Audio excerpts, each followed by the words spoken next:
जय श्री कृष्ण। आप सभी का स्वागत है मेरे YouTube चैनल गोपाल दीवानी में। आज हम आपको सोमवार व्रत की कथा का रसपान करवाने जा रहे हैं। इससे पहले अगर आप मेरे चैनल पर नए हैं तो मेरे चैनल को सब्सक्राइब कर लीजिए ताकि अच्छी अच्छी कथाओं के नोटिफिकेशन समय समय पर आपको मिलते रहें। आइए कथा आरंभ करते हैं। अमरपुर नगर में एक धनी व्यापारी रहता था। दूर दूर तक उसका व्यापार फैला हुआ था। नगर में उस व्यापारी का सभी लोग मान और सम्मान करते थे। इतना सब कुछ होने पर भी उस व्यापारी को कोई अंतर्मन से सुख नहीं था। वह बहुत ही दुखी था क्योंकि उस व्यापारी का कोई पुत्र नहीं था। दिन रात उसे एक ही चिंता सताती रहती थी कि उसकी मृत्यु के बाद इतने बड़े व्यापार और धन संपत्ति को कौन संभालेगा। पुत्र पाने की इच्छा से वह व्यापारी प्रतिदिन सोमवार भगवान शिव की व्रत और पूजा किया करता था। सायंकाल को व्यापारी शिव के मंदिर में जाकर भगवान शिव के सामने घी का दीपक जलाया करता था। उस व्यापारी की भक्ति देखकर एक दिन पार्वती माता ने भगवान शिव से कहा, हे प्राणनाथ, यह व्यापारी आपका सच्चा भगत है। कितने दिनों से यह सोमवार और का व्रत पूजा और नियमित रूप से कर रहा है। भगवान, आप इस व्यापारी की मनोकामना को अवश्य पूर्ण करो। भगवान शिव ने मुस्कुराते हुए कहा, हे पार्वती, इस संसार में सबको उसके कर्म के अनुसार ही फल की प्राप्ति होती है। प्राणी जैसा कर्म करते हैं उन्हें वैसा ही फल मिलता है। इसके बावजूद भी पार्वती जी नहीं मानती। उनके आग्रह करते हुए, नहीं प्राणनाथ, आपको इस व्यापारी की इच्छा पूरी करनी ही पड़ेगी। यह आपका अनन्य भगत है।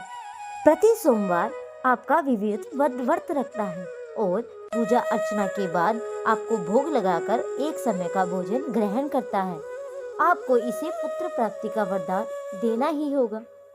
पार्वती माता का इतना आग्रह देखकर भगवान शिव ने कहा, तुम्हारे आग्रह पर मैं इस व्यापारी को पुत्र प्राप्ति का वरदान देता हूँ, लेकिन इसका पुत्र 16 वर्ष से अधिक जीवित नहीं रहेगा। उसी रात भगवान शिव ने स्वप्न में आकर उस व्यापारी को दर्शन देकर उसे पुत्र प्राप्ति का वरदान दिया और उसके पुत्र को 16 वर्ष तक जीवित रहने की बात भी बताई। भगवान के वरदान से व्यापारी को खुशी तो हुई, लेकिन पुत्र की अल्पवायु की चिंता ने उसकी खुशी को नष्ट कर दिया। व्यापारी पहले की तरह सोमवार का विधिवत व्रत करता ही रहा। कुछ महीने पश्चात उसके घर एक अति सुंदर पुत्र उत्पन्न हुआ और पुत्र जन्म से ही व्यापारी के घर में खुशियां भर गई।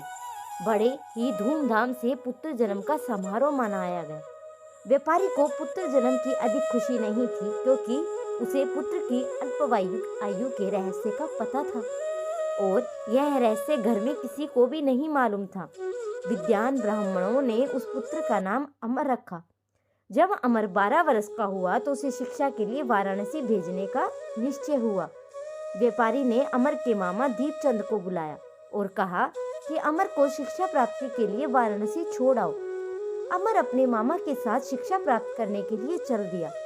रास्ते में जहाँ भी अमर और दीपचंद रात्रि विश्राम के लिए ठहरते, वहीं पर यज्ञ करते और ब्राह्मणों को भोजन कराते थे।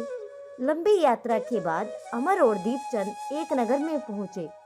उस नगर के राजा की कन्या के विवाह की खुशी में पूरे नगर को सजाया गया था और निश्चित समय पर बारात आ भी गई, लेकिन वर का पिता अपने बेटे की एक आंख से काने होने के कारण बहुत ही चिंतित था।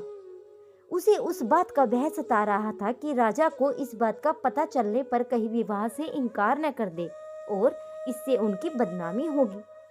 वर के पिता ने अमर को देखा और उसके मस्तिष्क में एक विचार आया। उसने सोचा, क्यों ना इस लड़के को दूल्हा बनाकर राजकुमारी से विवाह इसका करा दूं। विवाह के बाद इसको धन देकर विदा कर दूंगा और राजकुमारी को अपने नगर ले जाऊंगा। वर के पिता ने इसी संबंध में अमर और दीपचंद से बात की। दीपचंद ने धन मिलने के लालच में वर के पिता को बात स्वीकार ली और अमर को दूल्हे के वस्त्र पहनाकर राजकुमारी चंद्रिका से उसका विवाह करा दिया। राजा बहुत सा धन देकर राजकुमारी को विदा किया। अमर जब लौट रहा था तो सच छिपा नहीं सका और उसने राजकुमारी की ओढ़नी पर लिख दिया, राजकुमारी चंद्रिका, तुम्हारा विवाह तो मेरे साथ हुआ, मैं तो वाराणसी शिक्षा प्राप्त करने जा रहा हूँ। अब तुम्हें जिस नवयुवक की पत्नी बनना पड़ेगा वह कान्हा है। अब राजकुमार ने अपनी ओढ़नी पर लिखा हुआ पढ़ा तो कान्हा लड़के के साथ जाने से इनकार कर दिया और राजा को सब बातें जानकर राजकुमारी को महल में रखवा लिया। उधर अमर अपने मामा दीपचंद के साथ वाराणसी पहुंच गया। अमर ने गुरुकुल में पढ़ना शुरू कर दिया। जब अमर की आयु 16 वर्ष की हुई तो उसने यह एक यज्ञ किया। यज्ञ की समाप्ति पर ब्राह्मणों को भोजन कराया, खूब अन्न दान वस्त्र दान किए और रात को अमर अपने शयन कक्ष में सो गया। शिव के वरदान के अनुसार शयन कक्ष में ही अमर के प्राण पखेरु उड़ गए। सूर्योदय पर मामा अमर को मृत देखकर रोने पीटने लगा और आसपास के लोग भी एकत्रित होकर दुख प्रकट करने लगे। मामा के रोने पर और विलाप करने पर समीप से गुजर रहे भगवान शिव और पार्वती माता ने भी सुने। पार्वती जी ने कहा, भगवान प्राणनाथ, मुझको इसके रोने के स्वर सहन नहीं हो रहे, आप इस व्यक्ति के कष्ट अवश्य दूर करें। भगवान शिव ने पार्वती जी के साथ अदृश्य रूप में समीप जाकर अमर को देखा तो पार्वती जी से बोले, पार्वती, यह तो उस व्यापारी का पुत्र है जिसे मैंने 16 वर्ष की आयु का वरदान दिया था। इसकी आयु तो पूरी हो गई। पार्वती जी ने फिर से भगवान शिव से निवेदन किया, हे प्राणनाथ, आप इस लड़के को जीवित करें, नहीं तो इसके माता पिता पुत्र की मृत्यु के कारण रो रो कर अपने प्राणों का त्याग कर देंगे। इस लड़के का पिता तो आपका परम भगत है और वर्षों से सोमवार व्रत कथा करते हुए आपको भोग लगा रहा है। पार्वती के आग्रह करने पर भगवान शिव ने उस लड़के को जीवित होने का वरदान दिया और कुछ ही पल में वह जीवित होकर उठ बैठा। शिक्षा समाप्त करके अमर मामा के साथ नगर की ओर चल दिया। दोनों चलते हुए उसी नगर में पहुंचे जहाँ अमर का विवाह हुआ था। उस नगर में अमर ने यज्ञ का आयोजन किया और समीप से गुजरते हुए नगर के राजा ने यज्ञ का आयोजन देखा। राजा ने अमर को तुरंत ही पहचान लिया और यज्ञ समाप्त होने पर राजा अमर और उसके मामा को महल ले गया और कुछ दिन उन्हें महल में रखकर बहुत सा धन और वस्त्र और राजकुमारी के साथ विदा किया।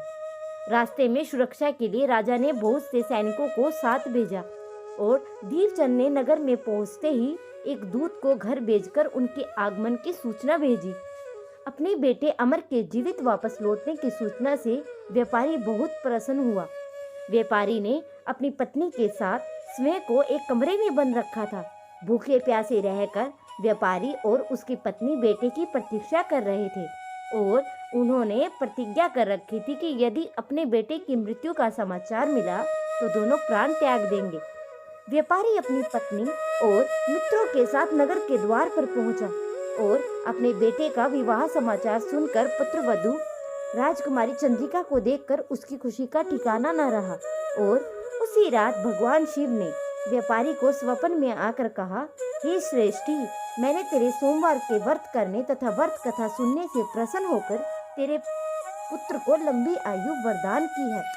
व्यापारी बहुत ही प्रसन्न हुआ और सोमवार का व्रत करने से व्यापारी के घर में खुशियां लौट आई। शास्त्रों में लिखा है, जो स्त्री और पुरुष सोमवार का विधिवत व्रत करते हैं, व्रत कथा सुनते हैं, उनकी पूरी होती है। हे शिव भगवान, जैसे आपने इस व्यापारी के दुखों को दूर किया, वैसे ही इस कथा को सुनते और ओंकार भरते हुए प्राणी का भी दुखों का सर्वनाश करें। अगर आप सभी को यह कथा पसंद आई हो तो आप मेरे चैनल को सब्सक्राइब कर दीजिए, वीडियो को लाइक कर दीजिए और कमेंट में जय श्री कृष्णा अवश्य लिखिए।